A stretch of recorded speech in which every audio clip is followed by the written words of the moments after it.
this episode, we're going to be replacing the tie rods in this Nissan Rogue. So let's get this car in the garage. First thing I'm going to do is I'm just going to compare the part that I plan to replace with the new part and make sure it looks good, and it does. The next thing I'm going to do is I'm going to take a measurement from somewhere on the inner tie rod that I can duplicate later to the center of the stud on the outer tie rod that I'm replacing. That looks like it's about 11 1/8 inches. So I'm just gonna write that down. And then later I'll come back and check it to see how close we are for alignment purposes. Now I'm just gonna break the alignment nut loose so that I don't have to fuss with it later once I remove the ball joint.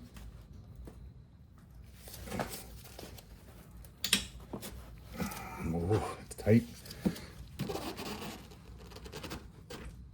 There it goes. Okay.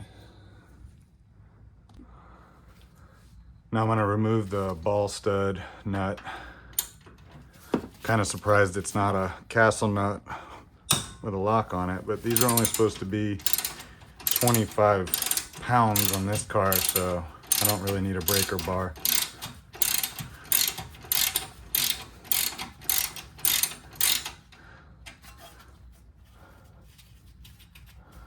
I'm just gonna flip this over to get this ball joint out. I'm gonna flip it over and I'm gonna hit it with some type of hammer, see what it takes to get it out. So I'm flipping it over because this side is wider. I'm not gonna reuse this, so it's not a big deal if I deform it. I just don't want to beat anything. I don't want to hit anything else, and I just don't want it to get damaged in any way, shape, or form that might prevent me from being able to take it apart. So let's try this dead blow.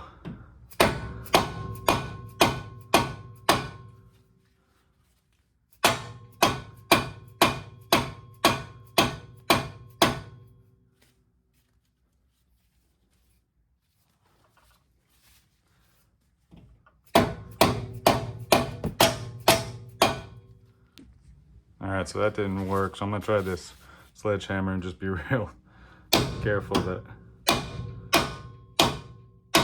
I don't hit anything besides it. There it goes.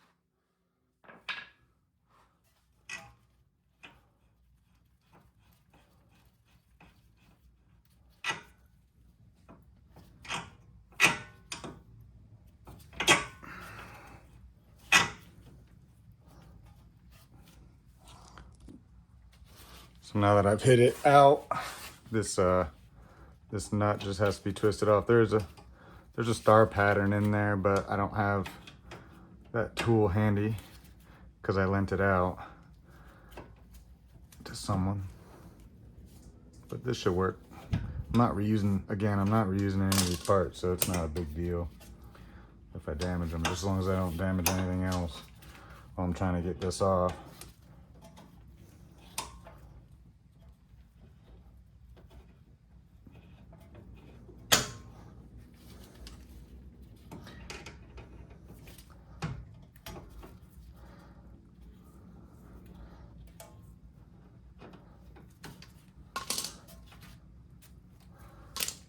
There we go. So that definitely wasn't the cleanest way to do that, but it's out.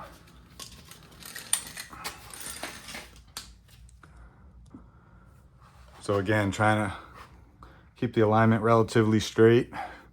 We count the number of turns that this comes off because we're going to replace the one that we're putting on with the same number. So that's 2, 3,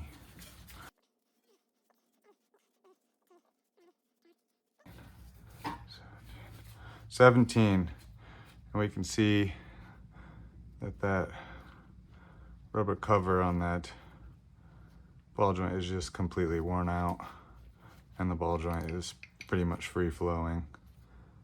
So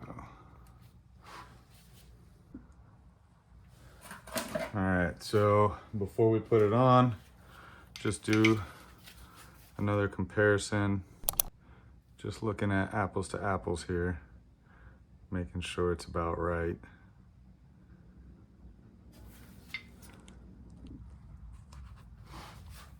And so now we're gonna start screwing it back on.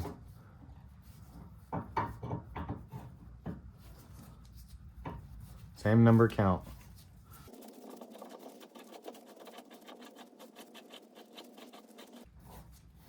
That's 17, and it almost lines up perfectly with the nut that we had on there, so that's a good sign. All right, so since we took a measurement before we took it off, we're gonna do the same thing again from the same spot. Measure to the center of the stud.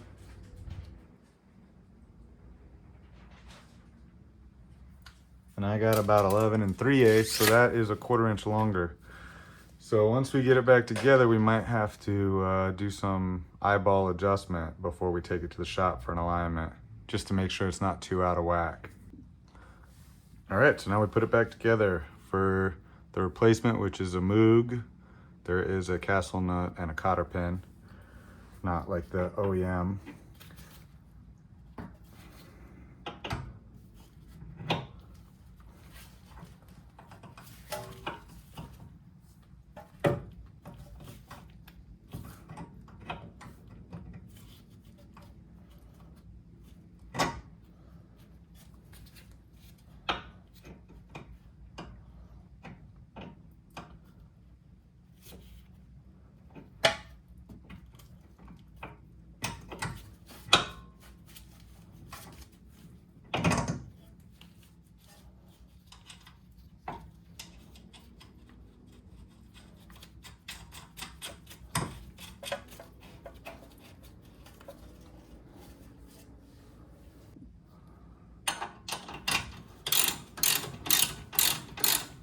So we're just gonna screw this down till it's about, see, it's about tight. And now we'll use the torque wrench for the torque spec.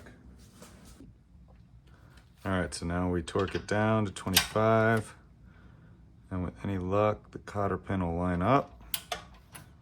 If it doesn't, it's no big deal. We'll just torque it down a little bit more until it does line up. Oh, I can see it's not gonna line up. Looks like it needs about 1/8 of a turn. Just gonna move it just enough to get the cotter pin through. I wanna get it nice and seated, just like that, nice and seated in there. Now we seat the cotter pin. I've seen so many different ways of doing this. I always make sure it's nice and tight in there, and then I just bend this one back over the top. I don't like having that stick out. This is very debatable with a lot of different people of how to do this. So I usually just bend this down.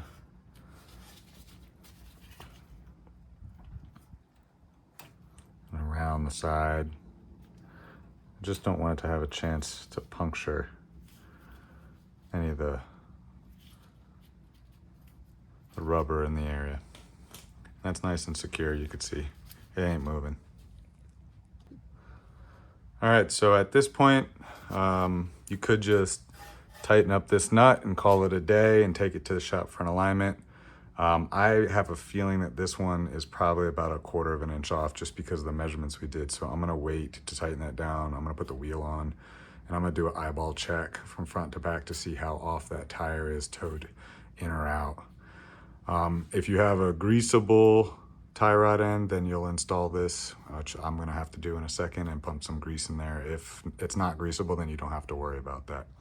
And at that point, you can call it a day, take it into the shop for an alignment.